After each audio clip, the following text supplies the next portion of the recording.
Welcome to Donmar TV News Channel.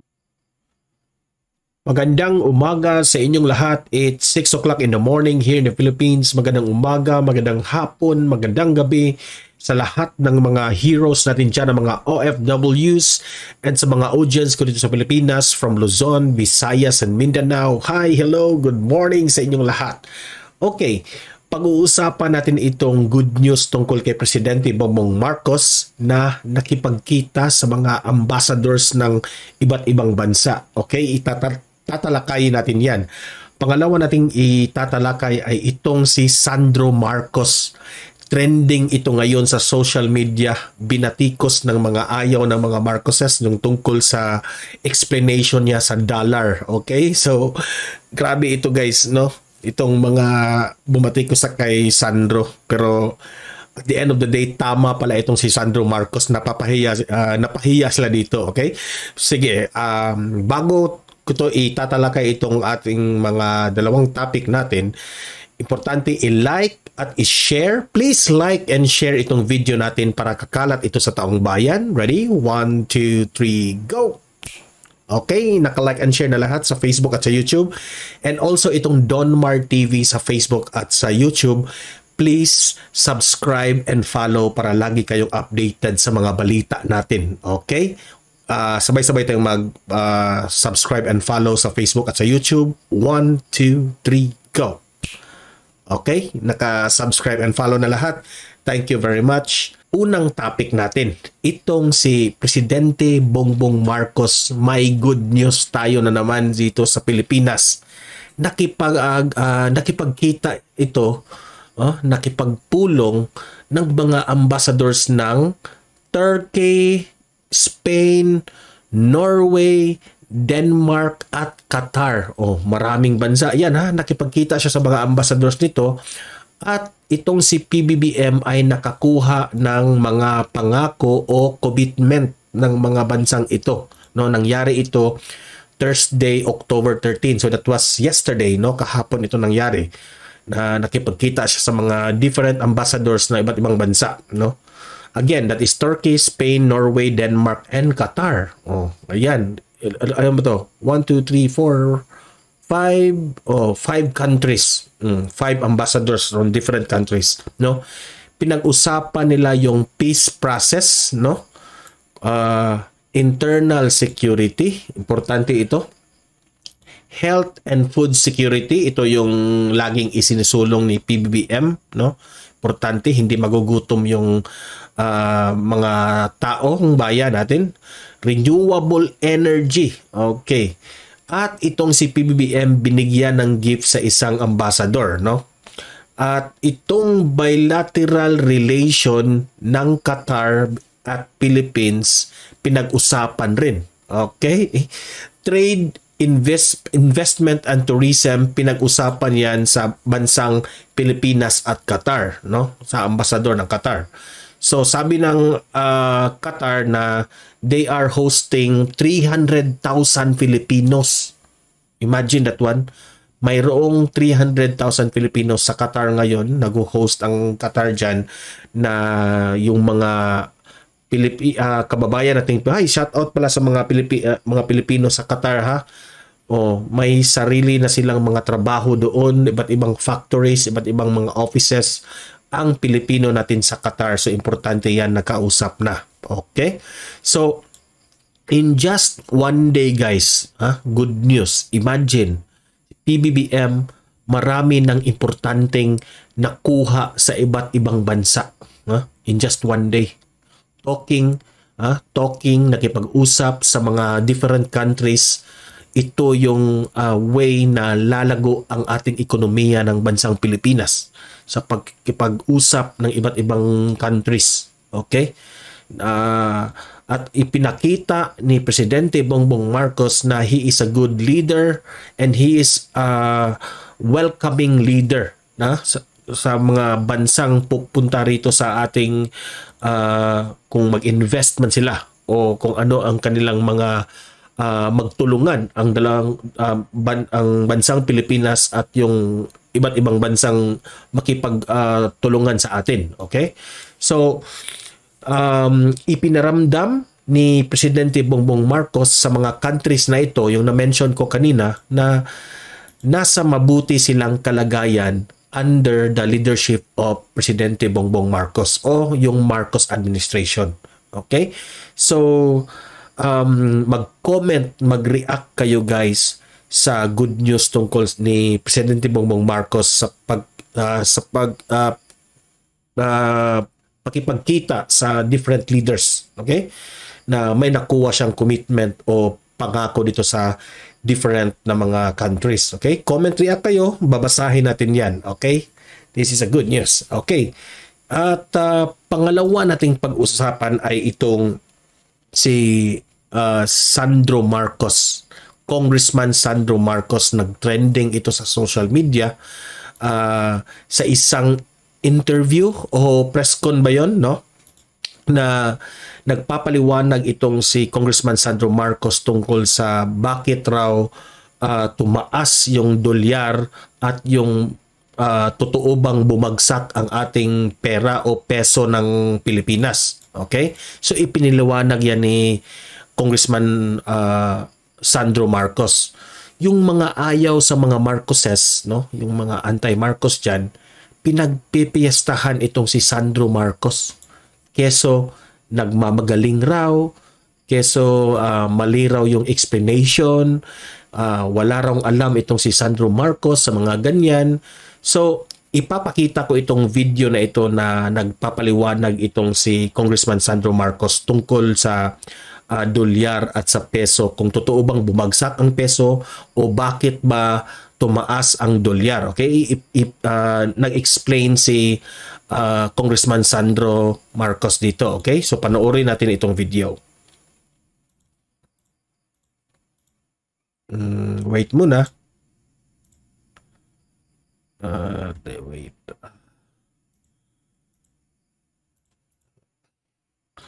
Okay, play natin. The peso is not weak because the peso is weak. The peso is weak because the dollar is strong. The dollar is strong for two reasons.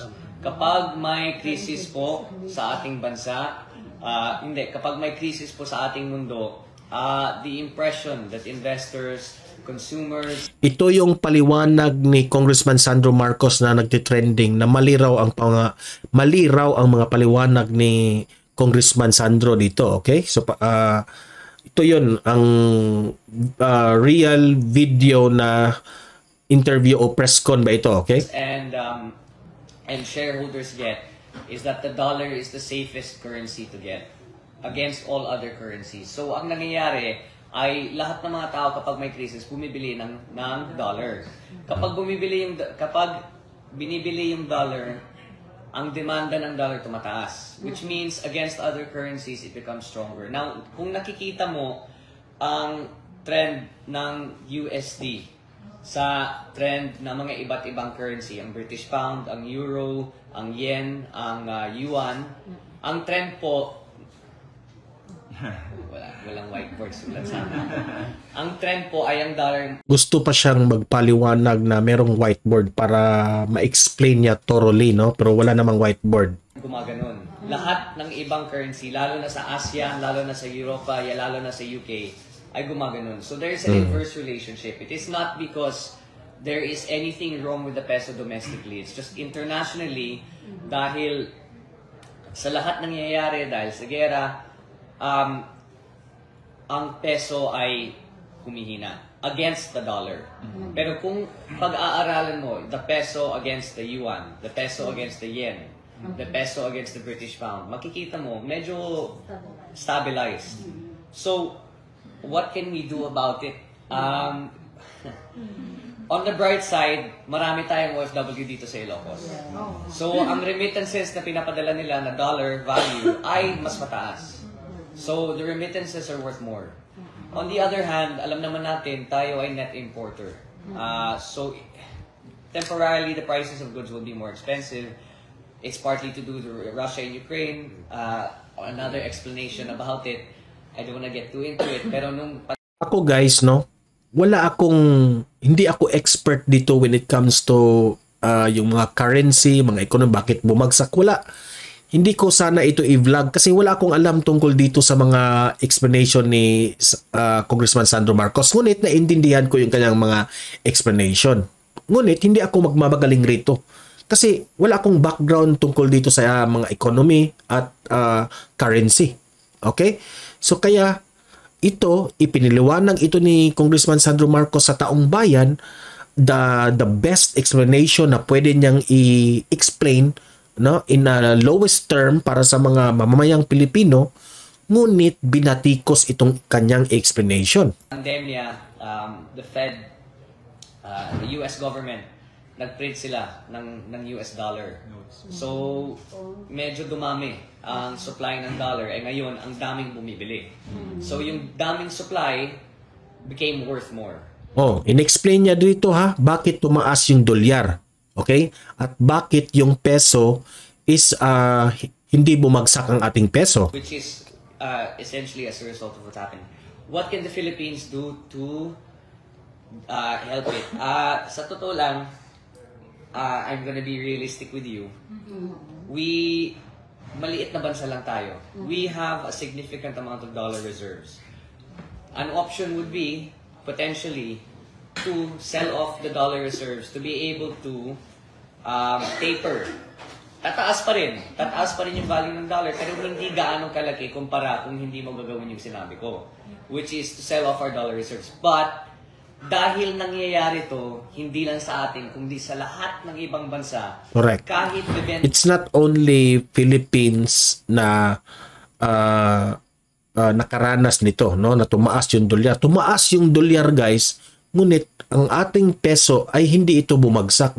Naki-level lang ito sa lahat ng mga currencies ng iba't ibang bansa, no? Ito lang ang dolyar na tumaas lang. Hindi bumagsak ang peso natin, no?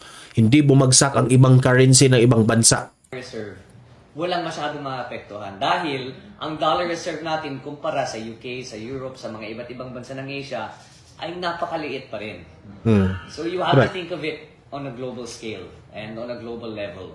Ang magandang, hindi naman maganda, but what's assuring is like I said, hindi lang tayo nasa sitwasyon na ganito. Lahat ng bansa ng Asia. Kasi alam nyo guys, ang pagka-explain ni Congressman Sandro Marcos dito ay mabilis niyang in-explain.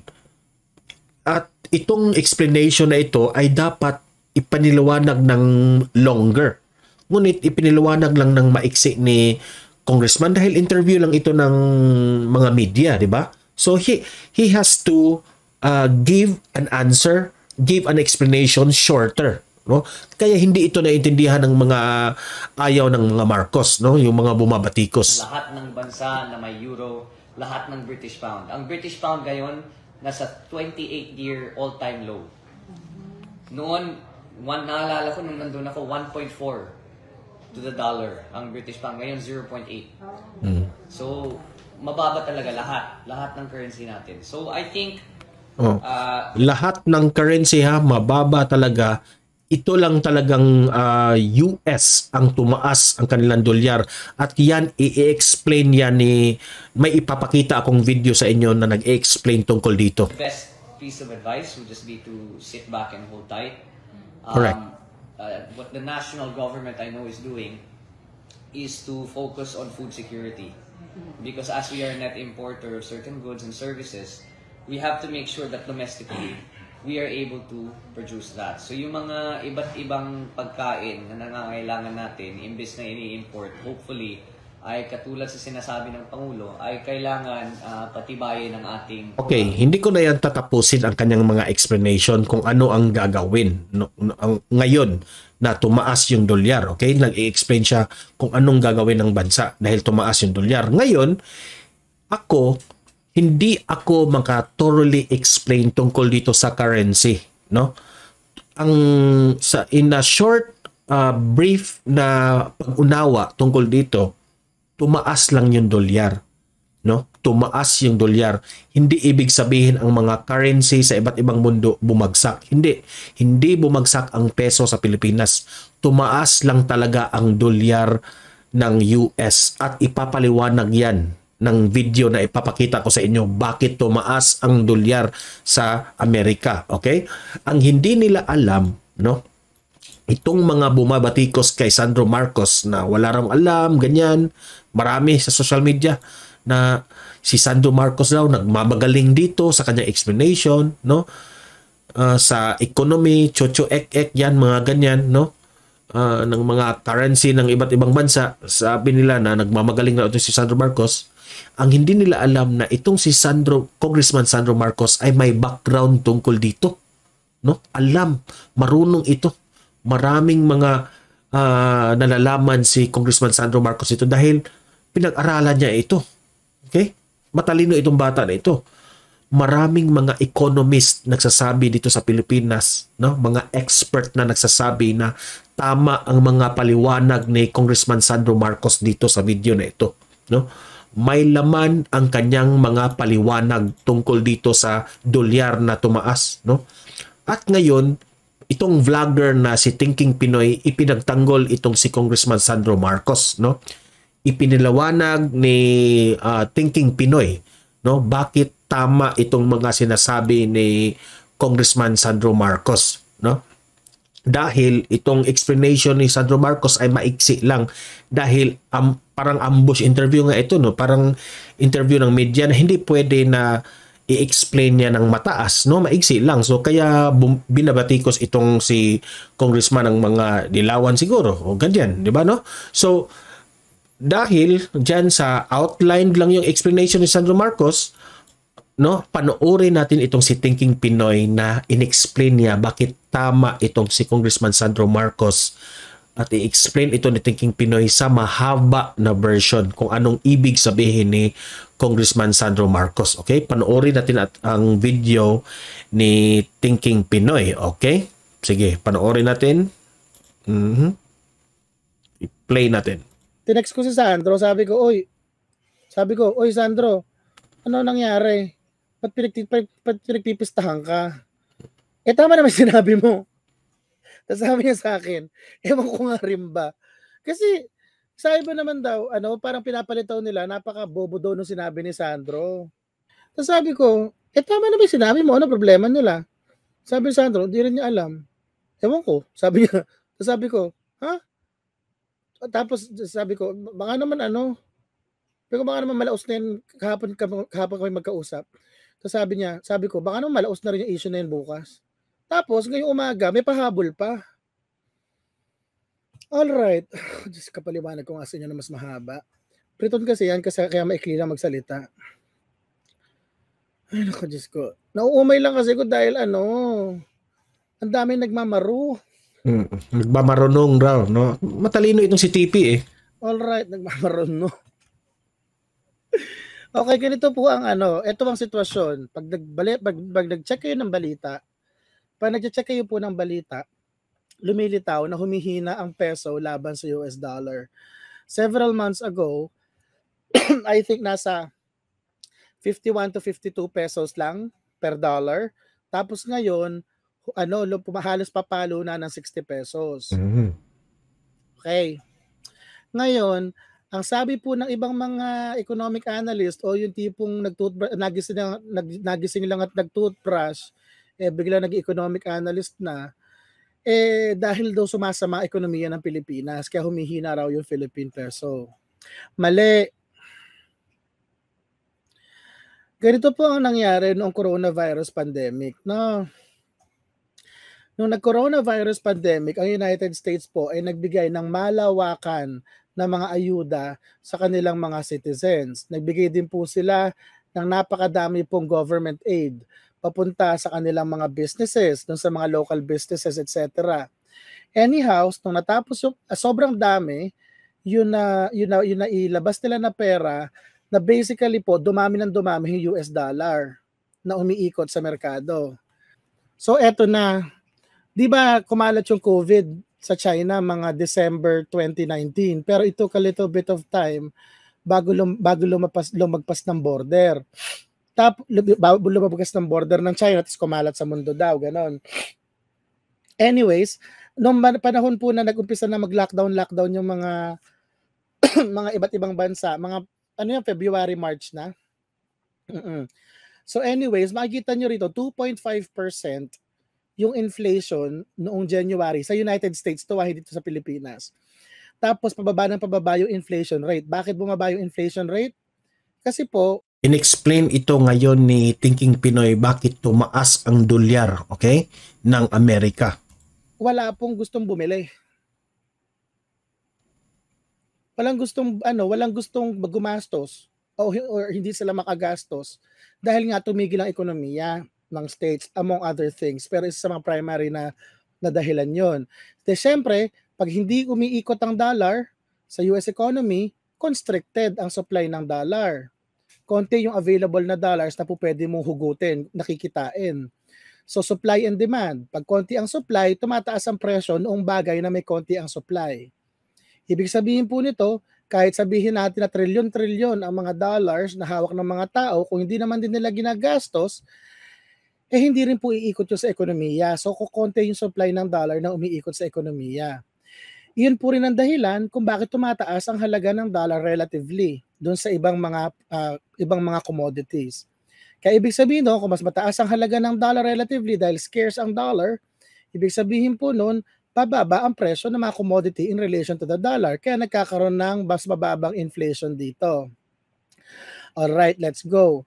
Dire-diretso lang yan. 0.6 noong bandang June, tapos naging 1.3, 1.2, 1.7, 1.7, 2.6.